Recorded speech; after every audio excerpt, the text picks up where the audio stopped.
Vous pensiez connaître François Bayrou? Attendez de voir ses archives qui le mettent face à ses propres contradictions. Aujourd'hui, nous révélons comment le Premier ministre trahit ses propres convictions pour imposer une austérité qu'il dénonçait hier avec véhémence. Les preuves sont accablantes. Commençons par cette révélation qui fait trembler Matignon. François Bayrou a proposé un doublement de la franchise médicale de 50 à 100 euros. Mais selon une source proche du dossier que j'ai contacté, les conseillers de l'Élysée savaient parfaitement que Bayrou s'opposait fermement à ces mesures par le passé. Écoutez-le en 2007, quand il dénonçait cette même politique. La mise en place d'une franchise en matière de soins médicaux est un motif de graves soucis pour beaucoup de familles. Ce n'est pas digne de la France. Cela ne fera pas les économies que l'on croit. Mais attendez de voir qui a couvert toute l'affaire. Voici le scandale qui fait exploser tout le château de cartes. Bayrou propose 43,8 milliards d'euros d'économies via une année blanche et la suppression de 2 jours fériés, des mesures qu'il qualifiait autrefois d'injustes et inefficaces. Un député de la majorité m'a confié sous couvert d'anonymat « François sait très bien qu'il contredit tout ce qu'il a défendu, mais Macron lui a mis la pression. C'était ça ou la démission. » Les archives sont formelles. En 2007, Bayrou déclarait que couper dans les dépenses n'était pas son approche, contrairement aux autres. Aujourd'hui, il fait exactement l'inverse, avec 44 milliards d'euros de coupes qui constituent une déclaration de guerre aux classes populaires. Et ce n'est que la partie émergée de l'iceberg. Voici ce que les médias mainstream ne vous diront jamais. Selon nos recherches, le gouvernement Bayrou qualifie les 13 milliards de fraude sociale de trahison, alors que le montant de la fraude fiscale est estimé à 80 à 100 milliards d'euros. Un ancien collaborateur du Modem nous révèle « François reproduit mot pour mot les propositions de Christophe Barbier sur les jours fériés. Il n'a même plus d'idées personnelles. Les preuves vidéo sont irréfutables.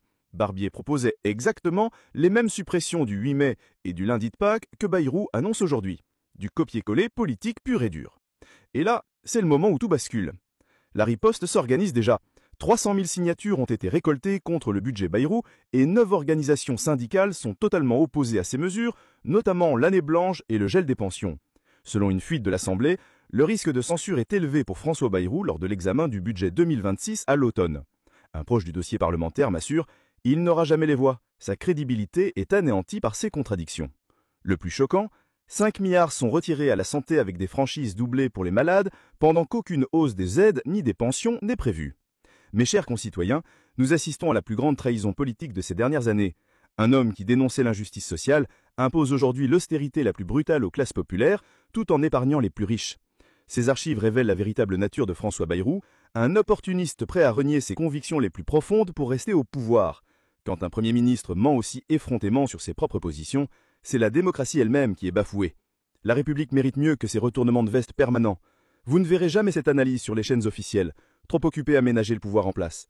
Il est temps de dire stop à cette mascarade. Partagez massivement cette vidéo pour que la vérité éclate au grand jour. Oui, vous avez bien lu le titre.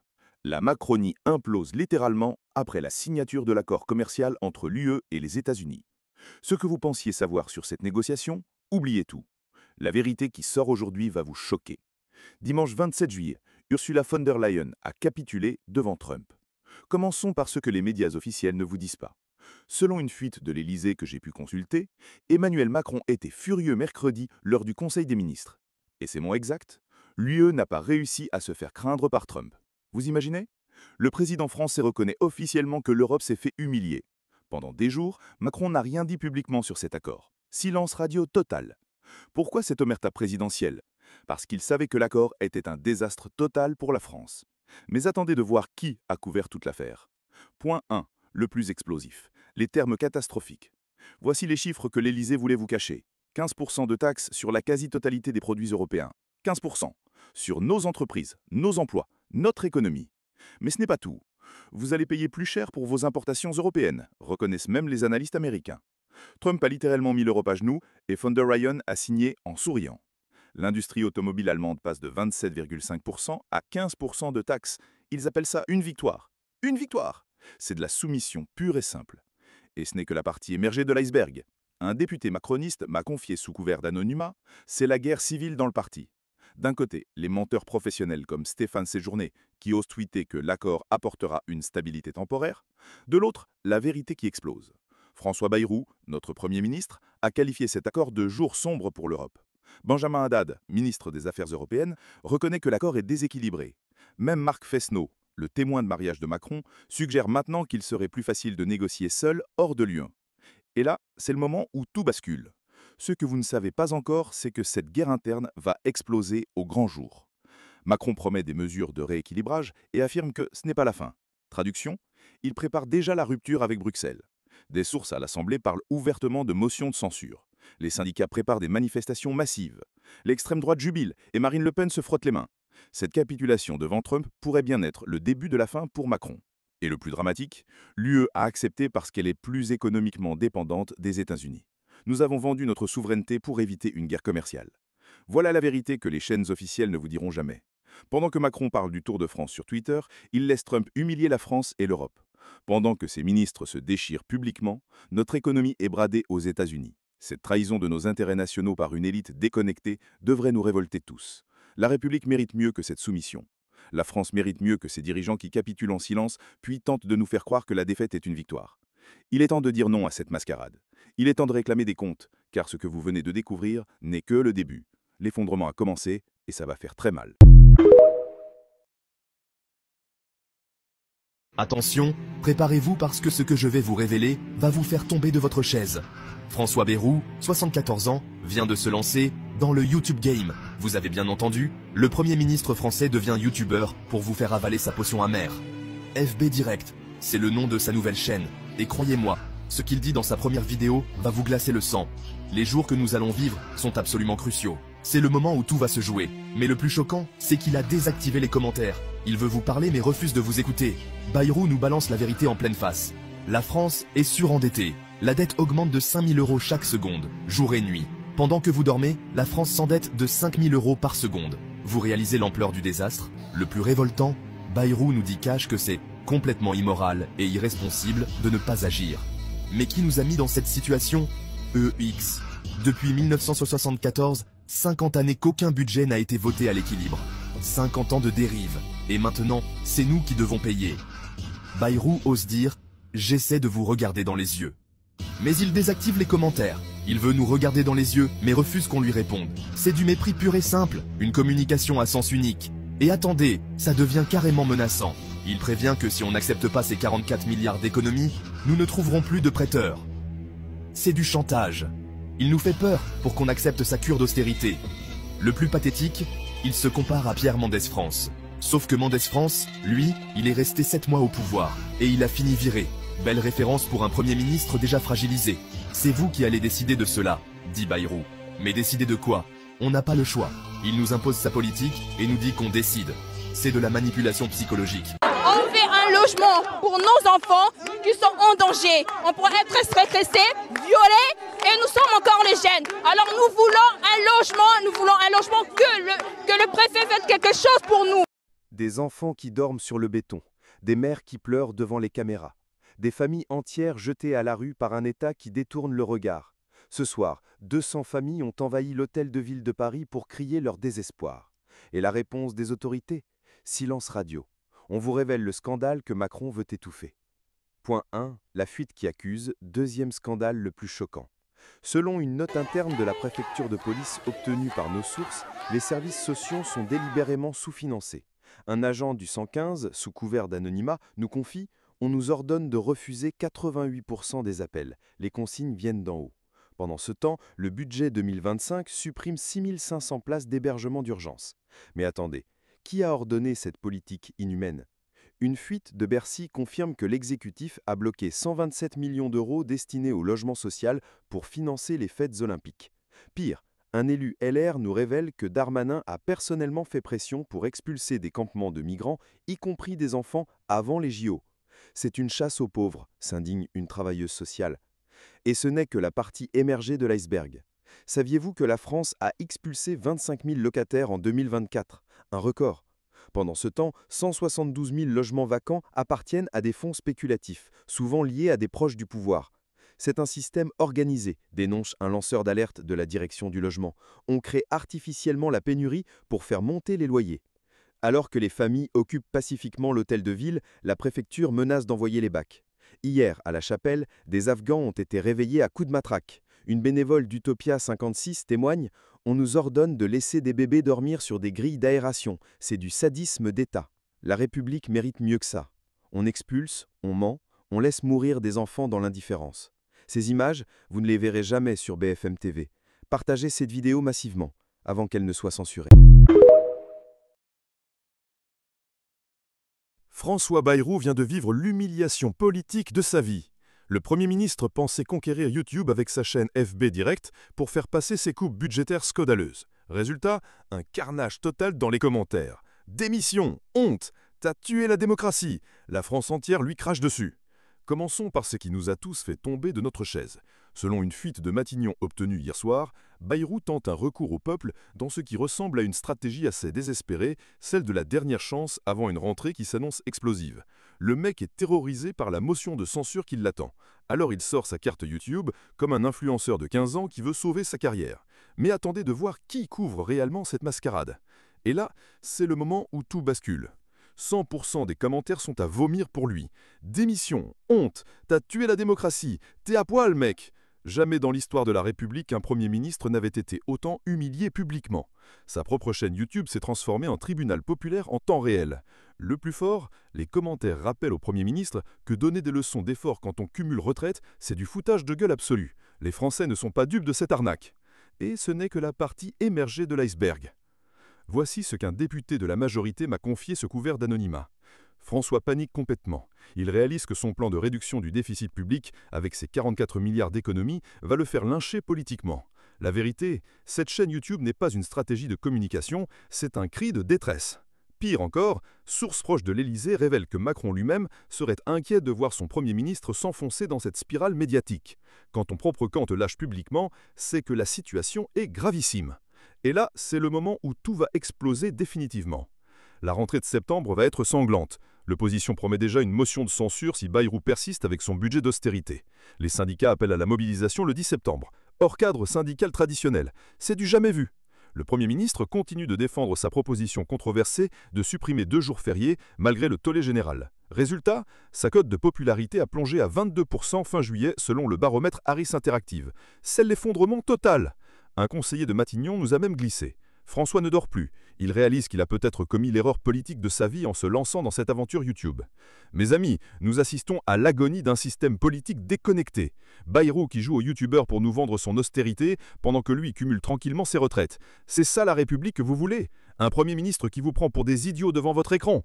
Cette humiliation publique sur YouTube, c'est le révélateur d'une classe politique qui a perdu tout contact avec le peuple français. Ils nous prennent pour des cons, ils nous mentent, et maintenant ils viennent pleurnicher sur nos réseaux sociaux quand ça passe pas. La République mérite mieux que cette mascarade. Les Français méritent mieux que ce mépris institutionnalisé. Et vous ne verrez jamais cette analyse brutale de la situation sur les chaînes officielles, qui continuent de lécher les bottes du pouvoir. La vérité, elle est dans vos commentaires sur les vidéos de Bayrou. Continuez à lui dire ce que vous pensez vraiment de ces magouilles budgétaires. C'est ça la démocratie directe. Le PDG de Telegram attaque Macron en justice. Oui, c'est officiel, Macron veut arrêter le patron de Telegram, procès immédiat. Vous pensiez qu'un État défendait votre vie privée? Détrompez-vous. Une manœuvre politique, une atteinte grave à la liberté numérique. Préparez-vous, la vérité va exploser.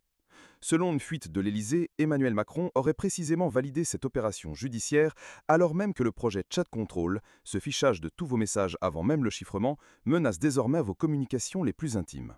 France, Danemark, Belgique, Hongrie, Suède, Italie et Espagne soutiennent déjà ce projet et si l'Allemagne bascule aussi, il serait imposé d'ici octobre sans débat public. Mais attendez de voir qui a couvert toute l'affaire.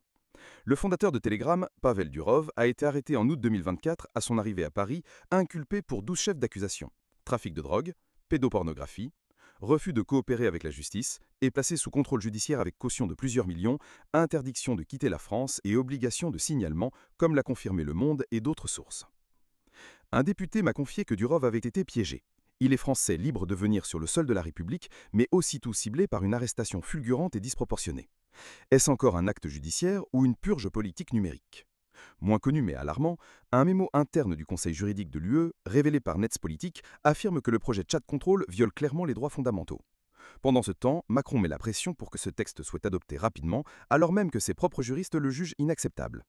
Le décalage entre le discours officiel et la réalité des décisions prend des proportions de scandale absolu. Et là, c'est le moment où tout bascule. Si Chat Control passe en octobre, ce sera la fin de toute intimité numérique. Vos messages, photos, vidéos, tous scannés avant chiffrement. Et en parallèle, Durov, celui qui a refusé de collaborer, est à nouveau la cible d'une justice européenne au service des politiques de surveillance. Une plainte contre Macron et l'État français est aujourd'hui en préparation par Durov, pour atteinte à ses libertés et intervention politique. Ce procès pourrait être historique, mais si Durov perd, c'est toute la vie privée européenne qui vacille. Des associations appellent déjà à manifester, pétitions, interventions auprès des députés, mobilisation de la société civile, parce que ce n'est plus seulement Telegram qui est visé, c'est chacun d'entre nous. Vous avez été trahi. On vous fait croire à une lutte contre la pédocriminalité, alors qu'en fait, on met en place une surveillance algorithmique de masse. Et pendant ce temps, ceux qui pourraient s'opposer, comme Durov, sont arrêtés, mis en examen, criminalisés. La République mérite mieux que ça. Ce procès contre Durov, orchestré par Macron, est une déclaration de guerre aux libertés numériques. Vous ne verrez jamais ça sur les chaînes officielles. Partagez cette vidéo, abonnez-vous et refusez que ce soit votre vie privée qui devienne le terrain de jeu des puissants. Vous pensez que la crise du pouvoir d'achat est une fatalité? Détrompez-vous. Pendant que les Français se ruinent en supermarché pour une simple pâte à tartiner, Emmanuel Macron et son gouvernement festoient dans l'opulence.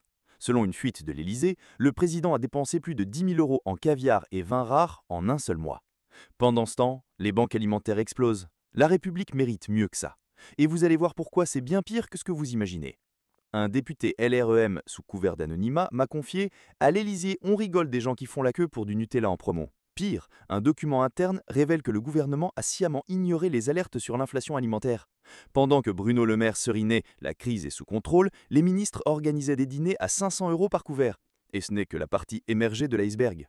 Attendez, ça va vous rendre malade. En 2024, Macron a déclaré en off à un collaborateur « Les gens qui achètent de la malbouffe n'ont qu'à mieux gérer leur budget ». Sauf que, selon nos sources, l'Élysée a bloqué une taxe sur les super profits de la grande distribution pour ne pas froisser ses amis milliardaires. Résultat, les pauvres payent, les riches trinquent, au champagne. Vous croyez que c'est un hasard? Saviez-vous que la viande, autrefois réservée aux riches, est devenue un piège pour les classes populaires? Une étude confidentielle du ministère de l'Agriculture révèle que les ouvriers dépensent 30% de leur budget nourriture en viande, souvent low cost et pleine d'additifs. Pourquoi? Parce que c'est le dernier symbole de dignité qu'on leur laisse. Pendant ce temps, les bobos bio culpabilisent les pauvres, tout en achetant leur steak à 50 € chez le boucher branché. Et là, c'est le moment où tout bascule. Les files d'attente au Resto du Cœur ont doublé en 2024. Les syndicats agricoles accusent Macron d'avoir sacrifié les petits producteurs pour les lobbies de l'agro-industrie. Même la droite s'indigne. Un élu LR nous a glissé, il joue avec le feu social. Et pour couronner le tout, une fuite explosive prouve que Bercy savait depuis 2022 que l'inflation alimentaire allait frapper, mais a préféré protéger les actionnaires. Alors on comprend mieux pourquoi Macron nous serine, faites des efforts. Pendant qu'il sirote du Bordeaux dans des dîners privés, les mères de famille se privent pour nourrir leurs enfants. La bouffe n'est pas qu'une question de budget, c'est un miroir de la fracture sociale. Et ça, vous ne le verrez jamais sur BFM TV. Partagez cette vidéo avant qu'elle ne soit censurée. Parce qu'en France, on ne devrait pas avoir à choisir entre manger et survivre. Macron aime le caviar, mais déteste les pauvres. Maintenant, vous savez pourquoi. Alors que tous les Français galèrent à boucler leur fin de mois, Emmanuel Macron nous avait promis qu'il maîtrisait l'économie. Mais aujourd'hui, grâce à des fuites explosives de l'Élysée et des témoignages accablants d'économistes, on découvre enfin la vérité. Macron savait que la France fonçait droit dans le mur économique et il a délibérément menti aux Français. Commençons par ce qui va vous faire bondir de votre siège. Selon une source proche du ministère des Finances, qui m'a confié sous anonymat, Emmanuel Macron a ordonné personnellement à Bruno Le Maire de masquer certains chiffres fin 2023 pour éviter que la campagne des européennes soit impactée par les catastrophiques résultats économiques. Vous vous rendez compte? Pendant que nous, on serre la ceinture, Monsieur le Président truque les comptes. 1 000 milliards d'euros de dettes supplémentaires depuis son arrivée au pouvoir. 1 000 milliards! C'est 3 346 milliards au total, soit 114% de notre PIB. La France est devenue le pays le plus endetté d'Europe après la Grèce et l'Italie. Mais attendez de voir qui a organisé cette mascarade financière. Et là, c'est le moment où tout bascule, car contrairement à ce qu'on nous raconte, cette explosion de la dette n'est pas uniquement due au Covid. L'économiste Jacques Sapir, dans une analyse foudroyante, révèle que Bruno Le Maire n'était qu'un ectoplasme qui rédigeait des livres. Le vrai responsable, c'est Emmanuel Macron lui-même. Un député de l'opposition m'a confié en off « Macron savait parfaitement que ses politiques allaient ruiner la France. Les rapports internes de Bercy étaient formels sur l'insoutenabilité de nos finances publiques, mais il a choisi de faire l'autruche. Le pire, un tiers de cette dette astronomique aurait pu être évité. Sapir l'affirme, les décisions économiques après 2022 relèvent de la folie pure et simple. Et ce n'est que la partie émergée de l'iceberg. Voici l'angle que personne n'ose aborder. Pourquoi la France balance entre 120 et 160 milliards d'euros par an en subventions aux entreprises? Parce que l'euro nous étrangle. Selon les rapports confidentiels du FMI que j'ai pu consulter, la France devrait dévaluer de 15 à 20% pour retrouver sa compétitivité. Mais plutôt que d'affronter cette réalité, Macron a choisi la fuite en avant. Il subventionne massivement le privé avec nos impôts pour masquer l'échec total de sa politique européiste. Le CICE, les aides Covid transformées en cadeaux permanents aux entreprises, tout ça pour sauver les apparences. Un haut fonctionnaire de Bercy, sous couvert d'anonymat, me révèle: on sait depuis des années que ce système n'est pas tenable, mais personne n'ose dire la vérité aux Français sur l'euro. Mais le plus scandaleux reste à venir. La facture de l'irresponsabilité macroniste va être payée par vos enfants. Car maintenant que la Banque Centrale Européenne ne nous aide plus comme pendant le Covid, les taux d'intérêt explosent. Résultat, une part toujours plus importante de notre budget va partir en fumée pour payer les intérêts de cette dette monstrueuse. Et devinez qui va trinquer? L'État-providence. Les retraites, la sécurité sociale, l'éducation, tout va y passer. Denis Kessler, l'ancien vice-président du MEDEF, l'avait dit clairement: il faut liquider l'héritage du Conseil national de la résistance. Selon mes sources à l'Assemblée, les pressions européennes pour démanteler notre modèle social s'intensifient. La BCE pourrait bientôt nous imposer des réformes structurelles dévastatrices si on ne réduit pas drastiquement nos dépenses. Voilà la vérité que Emmanuel Macron vous cache depuis 7 ans. Il a sciemment détruit l'économie française pour servir ses maîtres européens, et maintenant il ose nous parler d'efforts à faire. Pendant qu'il parade dans les palais, c'est vous qui allez payer l'addition de ces mensonges. La République mérite mieux que cette trahison organisée. Partagez massivement cette vidéo, car vous ne verrez jamais ces révélations sur les chaînes officielles. Il est temps que les Français connaissent enfin la vérité sur celui qui a vendu leur avenir. Scandale explosif en France, un réseau entier de centres de santé, Alliance Vision, vient d'être démasqué. 21 millions d'euros détournés à l'assurance maladie. Une fraude massive, organisée depuis l'étranger et pilotée depuis Israël. Derrière ce réseau, 2 fondateurs franco-israéliens, Yair Haddad et Avner Tayeb. Des dizaines de centres ophtalmologiques, soi-disant au service des patients, mais en réalité, un système de fausses consultations, de surfacturation et de remboursement frauduleux. La justice parle d'un système ultra sophistiqué, avec des ordonnances fictives, des patients piégés à leur insu, et un pilotage direct depuis Israël. La fraude aurait duré plusieurs années, pendant que des hôpitaux ferment des lits, et que des Français renoncent à se soigner faute de moyens. 21 millions d'euros, c'est pas d'une erreur, c'est un braquage en blouse blanche. Partage cette vidéo pour que ça ne reste pas enterré. Commente honteux si toi aussi tu veux que la justice aille jusqu'au bout. Et abonne-toi pour d'autres révélations qu'on ne te montre pas au journal télé.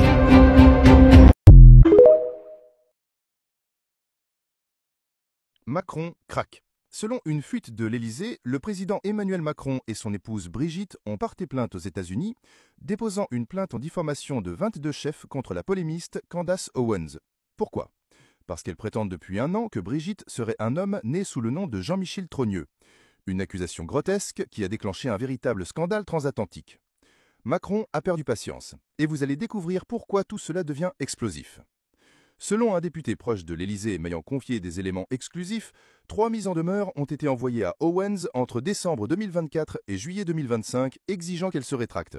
Mais elle a refusé, allant jusqu'à vendre des t-shirts insultants avec l'étiquette « Homme du année » et l'image de Brigitte Macron. Face à ce refus, l'Élysée a pris la décision de frapper fort. Porter l'affaire devant la justice américaine, là où la diffamation exige la preuve de malice. Mais attendez de voir qui a orchestré toute cette mascarade. La plainte déposée dans le Delaware accuse Candace Owens d'avoir mené une campagne mondiale de harcèlement et de déshumanisation. En 8 épisodes de podcast Becoming Brigitte, elle a non seulement affirmé que Brigitte est née homme, mais aussi que Macron serait un produit d'un programme de contrôle mental de la CIA et un parent incestueux. Toujours selon la plainte, Owens aurait sciemment ignoré des preuves irréfutables, actes de naissance, témoignages, photos d'enfance, que Brigitte est née femme et non pas un alias biologique de son frère. Elle aurait continué avec conscience de la fausseté pour accroître son audience. Et là, c'est le moment où tout bascule. Macron est désormais incarné dans une affaire judiciaire internationale où un président se défend devant la justice américaine contre une star du complotisme américain. Un avocat proche du dossier, Tom Clare, déclare: ces mensonges ont causé un énorme préjudice au Macron. Chaque fois qu'ils sortent, ils savent que millions ont entendu ces fabrications atroces. C'est invasif, déshumanisant et profondément injuste. Et ce n'est pas tout. Brigitte avait déjà gagné un procès similaire en France en 2024, mais il a été annulé en appel et elle a dû déposer une nouvelle procédure devant la plus haute juridiction française. Ce nouvel épisode américain permet au Macron de montrer publiquement qu'il n'accepte plus d'être instrumentalisé par des mensonges, même venant de l'étranger. Mais ce n'est que la partie immergée de l'iceberg. Candace Owens, de son côté, ne recule pas. Dans son dernier podcast, elle annonce que Brigitte Macron serait probablement fake kills, mise en scène de sa mort, plutôt que d'aborder le procès jusqu'au bout. Elle traite la plainte comme une stratégie de communication désespérée. Des experts juridiques notent que cette affaire pourrait renforcer la surveillance judiciaire des contenus conspirationnistes, mais aussi lui offrir une visibilité accrue, alimentant son audience. Enfin, à Paris, la presse évoque déjà la possibilité d'un effondrement de l'image présidentielle si Macron devait perdre ce duel judiciaire aux États-Unis. Certains conseillers évoquent déjà l'idée que cette procédure est une manœuvre politique pour défendre la dignité plutôt que le silence. La première dame humiliée, le président attaqué publiquement, une théorie du complot qui dépasse les frontières. La République mérite ça. Cette affaire soulève une question essentielle. Jusqu'où laisseront-on proliférer ces mensonges infondés ? Macron a déclenché un bras de fer judiciaire pour rétablir la vérité, mais le combat est loin d'être terminé. Vous ne verrez jamais ça sur les chaînes officielles. Partagez cette vidéo, faites résonner la voix de la raison. Parce que dans un monde où la désinformation se vend et se diffuse, seuls ceux qui osent la combattre peuvent encore préserver la démocratie. Donc voici la fin de vidéo. Je vous remercie beaucoup mesdames et messieurs et dites-moi qu'est-ce que vous en pensez.